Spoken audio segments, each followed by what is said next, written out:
Welcome to Animate the Past. Today we're going to bring the full story of the Ottoman Empire to life. From its humble beginnings in the 13th century on the frontiers of Anatolia, to its centuries-long reign of terror across Europe, Asia, and Africa, to its eventual collapse after World War I and the creation of modern Turkey. It is a tale of three brothers. There was Osman, who, according to legend, was the first Sultan of the Ottoman Empire. Then there was Orhan, who conquered Constantinople and made it the new capital. And then there was Murad, who expanded the empire to its greatest extent. But it's also a story of intrigue and betrayal, of the many enemies the Ottomans made along the way, including the Byzantine Empire, the Safavid Empire, and the Russian Empire. And it's a story of resilience, of how the Ottoman people managed to survive for so long, even when their empire was on the brink of collapse. So sit back, grab a cup of tea, and get ready to learn about the one and only Ottoman Empire. The Ottoman Empire is one of the most fascinating what-if scenarios in history. What if a bunch of nomadic tribes from Central Asia created one of the largest empires in history? Well, that's exactly what happened. And it all started with a battle in 1071. The year is 1071, and the place is Manzikert in Anatolia. The armies of the Seljuk Turks are facing off against the Byzantines. The Turks are a loose collection of nomadic tribes from Central Asia who'd been migrating west for decades. They're led by a guy named Alp Arslan, who's considered the founder of the Seljuk Empire. The Byzantines are an exhausted shadow of their former selves, having recently lost control of most of the Mediterranean. Despite being outmanned, the Byzantines put up a good fight, but ultimately the Seljuks won the battle and the Turks began pouring into Anatolia.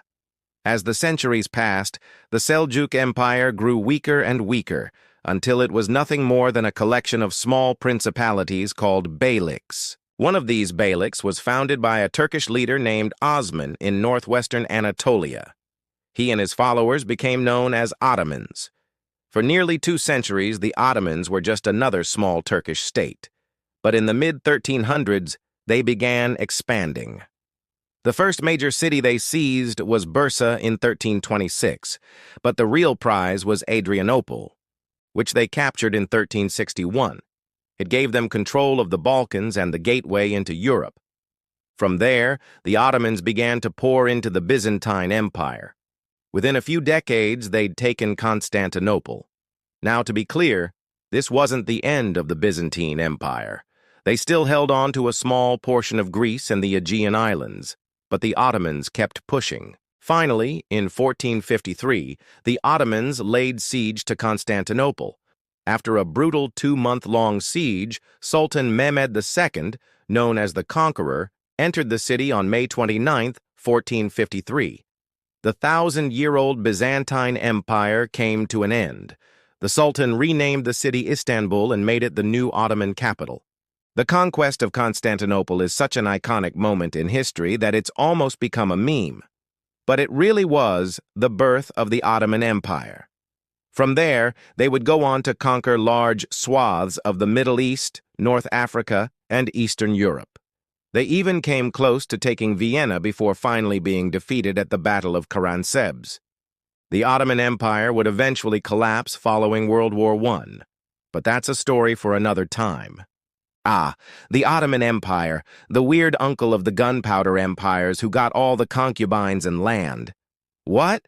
Oh, you want to know how they did it? Well, let's do this. After the fall of Constantinople, the Ottomans expanded rapidly, and by the end of the 15th century, they had absorbed much of the Balkans, conquered Syria and Egypt and North Africa, and controlled vital trade routes that linked Europe and Asia. Along the way, they also defeated the Mamluk Sultanate in 1517, gaining control of Mecca and Medina. This made the Ottoman Sultan the protector of Islam's holiest cities and brought prestige and legitimacy to the office. Additionally, the Ottomans' victory over the Mamluks opened up new trade routes to India and China.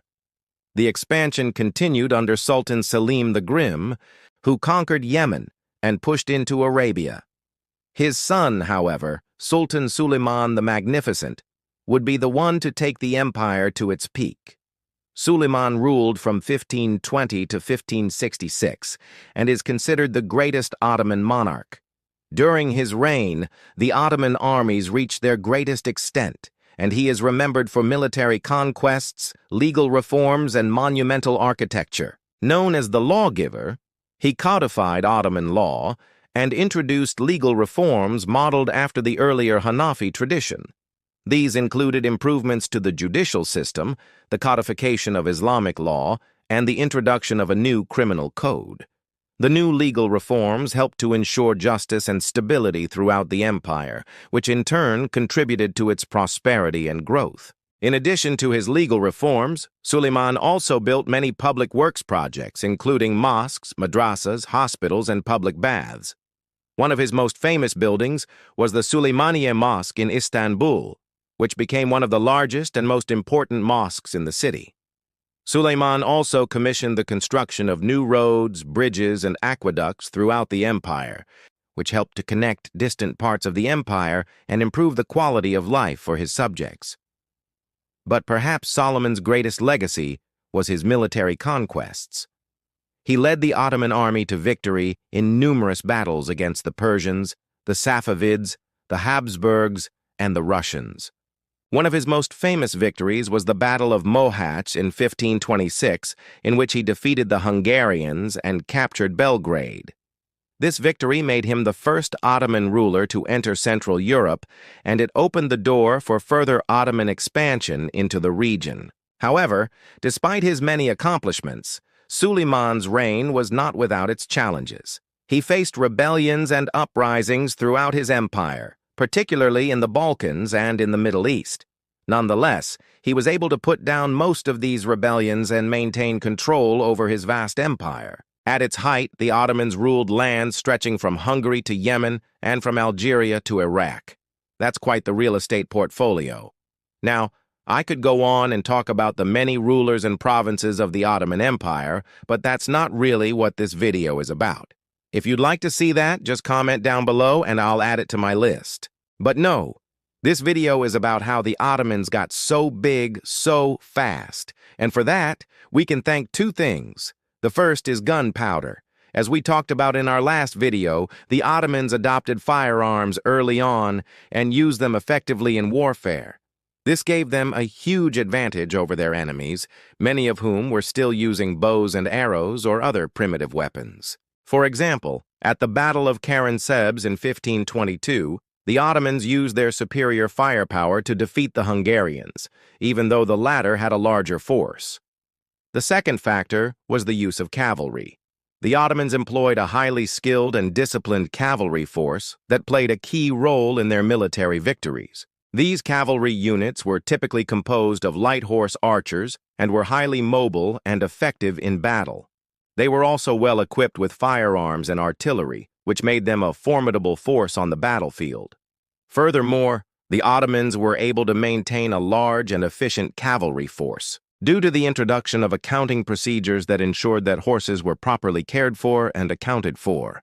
These practices helped to ensure that the cavalry was always ready for battle and contributed to the Ottoman military success. So there you have it. Two factors that helped the Ottomans expand so quickly. But remember, history isn't just about memorizing names, dates, and places. It's about understanding the forces that shape our world, and the Ottoman Empire is a great example of that. Their rise to power was the result of a complex interplay of geography, culture, economy, and politics. So keep thinking critically and keep asking questions. You never know what you might discover. The empire suffered defeats in wars against Austria, Poland, and especially Russia.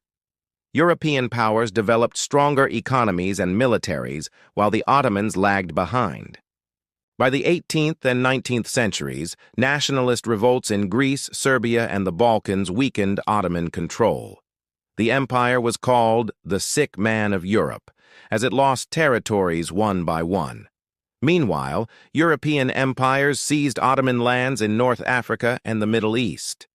Reform attempts, such as the Tanzimat reforms, tried to modernize the army, government, and education. But corruption, resistance from elites, and constant wars slowed progress. The Young Turk movement tried to bring new life, but nationalism among Armenians, Arabs, and other groups grew stronger. World War I became the empire's last stand. The Ottomans joined the Central Powers alongside Germany. Though they won some victories, like Gallipoli, they suffered major defeats in the Middle East. After the war, Allied forces occupied Istanbul, and the empire was divided. Part 6. The Birth of Modern Turkey, 1923. Out of the ruins of the empire, a new leader emerged, Mustafa Kemal Atatürk. Leading the Turkish War of Independence, he resisted foreign occupation and abolished the Sultanate. In 1923, the Republic of Turkey was officially established with Ankara as its capital. This marked the end of over 6 centuries of Ottoman rule and the start of a new era, Demetro. The Ottoman Empire rose from a small frontier state to a global superpower, ruling for more than 600 years.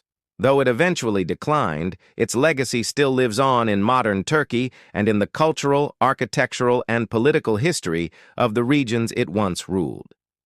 Thanks for watching Animate the Past. Don't forget to like, share, and subscribe for more stories that shaped our world.